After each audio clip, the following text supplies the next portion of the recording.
அதிமுக 34 தொகுதிகளில் இரட்டை இலையில் போட்டியிட்டு 6 மக்களவைத் தேர்தல்களில் சென்னை, கன்னியாகுமரி, திருநெல்வேலி, தூத்துக்குடி ஆகிய இடங்களில் டெபாசிட் இழந்திருக்கிறது. அதிமுக போட்டியிட்ட 9 தொகுதிகளில் 3ஆம் இடத்திற்கு தள்ளப்பட்டிருக்கிறது. பல்வேறு வாக்கு நிலவரங்களை பார்த்து வருகிறோம்.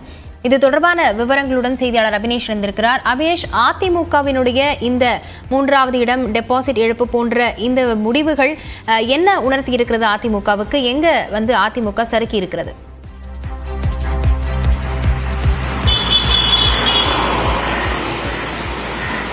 அதாவது நடைபெற்று முடிந்த மக்களவை தேர்தலில் அதிமுக எந்த ஒரு இடத்தையும் கைப்பற்றவில்லை. போட்டியிட்ட 34 தொகுதிகளிலும் ஒரு தொகுதியில் கூட வெற்றி பெறவில்லை.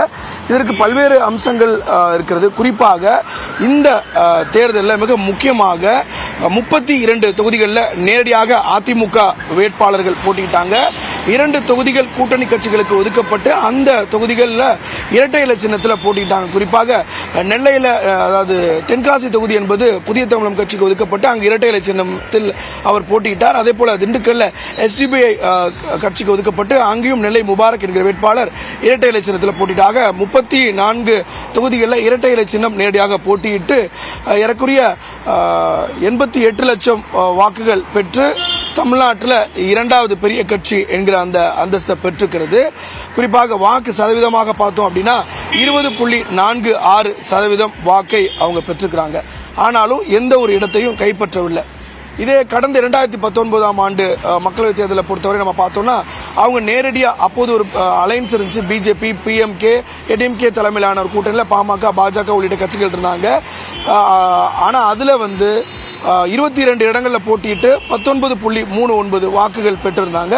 ஒரு இடம், அதாவது தேனி நாடாளுமன்ற தொகுதியை கைப்பற்றிருந்தாங்க. ஆனால் இந்த முறை 7 இடங்களில் டெபாசிட் இழந்திருக்கிறாங்க. அதில் மிக முக்கியமாக பார்த்தோம் அப்படின்னா தூத்துக்குடி, தென் சென்னை, வேலூர் ஆகிய இடங்களில் டெபாசிட்டை இழந்திருக்கிறாங்க. உள்ளிட்ட 7 இடங்களில் இது ஒரு பின்னடைவா அதிமுகவிற்கு பார்க்கப்படுது.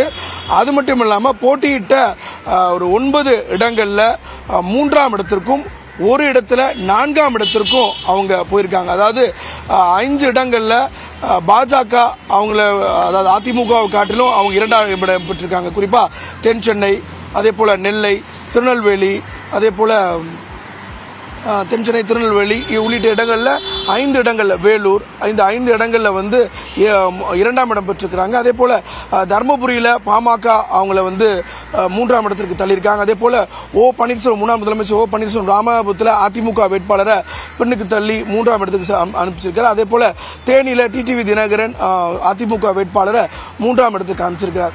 மிக முக்கியமாக பார்த்தோம்னா இந்த பின்னடைவுக்கெல்லாம் ஒரு பல்வேறு காரணங்கள் அதிமுகவில் பார்க்கப்படுது. மூத்த தலைவர் என்ன சொல்றாங்க அப்படின்னா, இந்த தேர்தலில் ஒரு பிரதமர் வேட்பாளரை முன்னிறுத்தாததும் தேசிய கட்சியுடன் கூட்டணி செல்லாததும் அதிமுகவிற்கு ஒரு பெரிய பின்னடைவா பார்க்கப்படுது.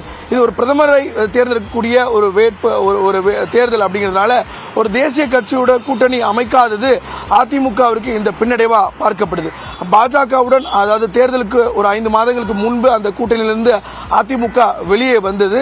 எனவே அது ஒரு பின்னடைவா பார்க்கப்பட்டது. ஆனால் அந்த கூட்டணி வெளியே வந்ததுக்கும் அண்ணாமலை அவர்களுக்கும் அதே போல அதிமுக தலைமைக்கு ஏற்பட்ட ஒரு அந்த சுணக்கம் தான் ஒரு பெரிய காரணமா அமைஞ்சது. அந்த கூட்டணி அமையாதது அப்படிங்கிறது அதிமுகவிற்கு ஒரு பெரிய பின்னடைவு. பல இடங்கள்ல நான் முன்பே சொன்ன மாதிரி 5 இடங்கள்ல பாஜக 2ஆம் இடத்திற்கு வந்திருக்கிறாங்க. பாஜக கூட்டணியில் இருந்த அந்த 3 வேட்பாளர்கள், அதாவது மிக முக்கியமாக சொன்னோம் அப்படின்னா, அதாவது பாஜக 6 இடங்கள்ல 2ஆம் இடத்துக்கு வந்திருக்காங்க. பாஜக கூட்டணியில் இருந்த 3 வேட்பாளர்கள், அதாவது சௌமியா அன்புமணி, அதே TTV தினகரன், அதே போல பன்னீர்செல்வம் ஆகிய 3 பேரும் பாஜக கூட்டணியிலிருந்து அதிமுகவை பின்னாடி தள்ளியிருக்காங்க.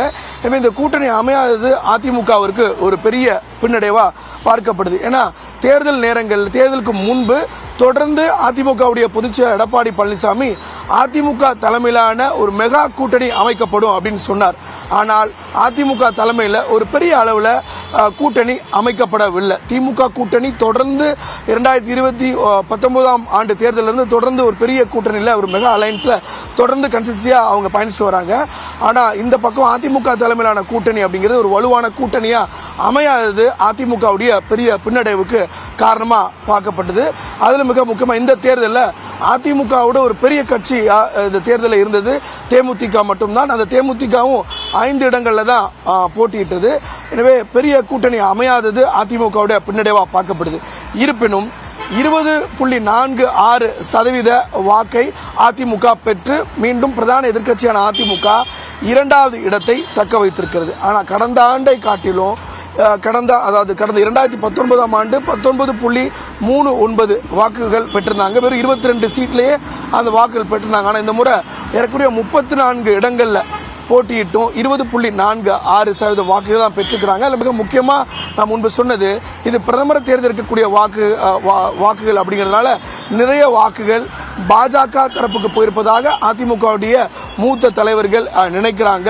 அதுதான் இந்த அலைன்ஸ் ஃபார்மேஷன் பண்ணிய தவறு தான் அதிமுகவிற்கு இந்த பின்னடைவு அப்படிங்கிறது பார்க்கப்படுது. ஏன்னா 2026ஆம் ஆண்டு சட்டப்பேரவை தேர்தலுக்கு இன்னும் 2 ஆண்டுகள் தான் இருக்கு. எனவே இதே ஒரு சூழல் தொடர்ந்தால் அது ஒரு பெரிய பின்னடைவு ஏற்படும் கட்சிக்குள்ள அப்படிங்கிறத அதிமுக தலைமை உணர தொடங்கி இருக்கிறாங்க. அதுல மிக முக்கியமாக ஒருபுறம் ஒன்றிணைந்த அதிமுக தேவை அப்படிங்கிற ஒரு வாய்ஸ் மெல்ல அந்த ஒரு கோல்டு வார் அப்படிங்கிறது அதிமுகவில் ஸ்டார்ட் ஆக தொடங்கி இருக்கிறது.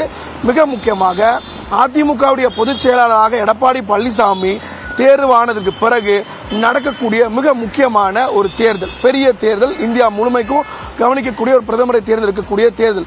அதில் இந்த தோல்வி அப்படிங்கிறது அதை சரி செய்யக்கூடிய ஒரு கட்டாயத்தில் அதிமுக இருக்கு. இல்லை அப்படின்னா இந்த இன்னும் 2 ஆண்டுகள் வரக்கூடிய இந்த தேர்தலில் அதிமுகவுடைய ரோல் என்னவா இருக்கும் அப்படிங்கிறத பார்க்க வேண்டியா இருக்கு. இப்போதைக்கு அதிமுக பொறுத்தவரை அதில் என்ன காரணம் அப்படிங்கிறத ஆய்வுக்குள்ளப்பட இருக்காங்க. அதில் அலைன்ஸை ஃபார்ம் பண்ணுறதுல நம்ம பெரிய தவறி செஞ்சுட்டோம் அப்படிங்கிறத அதிமுக தலைமை உணருது. இருப்பினும் பாஜகவிட்டிருந்து வந்ததும் ஒரு ரைட் ஹேண்ட், அதாவது மிக முக்கியமான ஒரு காரணம் தான் அப்படிங்கிறது உணர தொடங்கியிருக்காங்க. எனவே அலைன்ஸ் ஃபார்மேஷன் இந்த வரக்கூடிய ஆண்டுகளில் அதிமுக ஸ்ட்ரென்தன் பண்ணும்.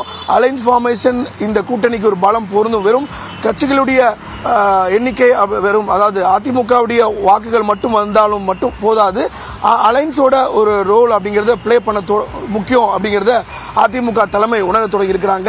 2014ஆம் ஆண்டும் அதிமுக தனியாக போட்டிட்டு தான் நான் அப்போது ஜெயலலிதா அவர்கள் உயிரோடு இருந்தார். அந்த தலைமையில் நடைபெற்ற தேர்தல் அப்படிங்கிறது முற்றிலுமான சினாரியோ வேறு. எனவே அதை உணர்ந்திருக்கிறாங்க. வரக்கூடிய ஆண்டுகளில் கூட்டணியை பலம் பண்ண வேண்டும் அப்படிங்கிறத ஒரு கருத்தை அதிமுக தலைமை நன்கு உணர்ந்திருக்கிறாங்க. லாவண்யா, அதிமுகவினுடைய வாக்கு சதவீதங்கள் குறித்த பல்வேறு விஷயங்களை சொன்னதுக்கு நன்றி வினேஷ்.